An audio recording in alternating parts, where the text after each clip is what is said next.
Hey everybody, my name is Marco Antonio Ramirez, and today I'm going to be talking to you guys about what interdisciplinary science is and how having a little background knowledge in any form of science can help you when it comes to dealing with everyday problems. So, a quick way of putting interdisciplinary sciences is what basically has to happen for something to be there. What has to happen for a plastic bottle to be here? Gotta know the science behind it, the chemistry behind it, what we need to harvest, what items we need, where those items come from, and so on. And in many forms of science, this is a very crucial part because this is how we answer the why when it comes to the science, especially biology. In biology, you make your hypothesis, but you want to know, why is this happening? Why is this animal here and why is it the way it is? Why is the ground like this? What do they need to survive in this environment, and what does that need to get to that point? So having a little knowledge when it comes to those different types of sciences help us in the long run to create solutions and to get a better understanding of our everyday surroundings. So a good way of putting it in a common way of explaining would be heat. Here in Arizona, we have a very, very hot summer every year, and it seems to be getting worse. And one thing that everyone faces is the heat.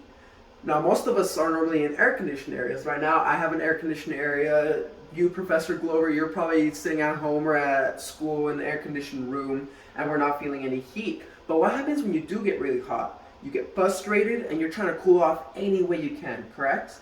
And one thing that many people start to do is fan themselves. They get something, a plate, and they start fanning and fanning, thinking that it's going to make them cooler because of the cold air they're pushing onto their skin. Now, part of that, yes, it is correct. The more cold air that gets pushed onto your skin, this is one way you can know about interdisciplinary sciences, is by knowing that cold air touches the skin, and as we sweat, heat molecules switch and they get caught into the air and they leave our body, which is one way we get colder.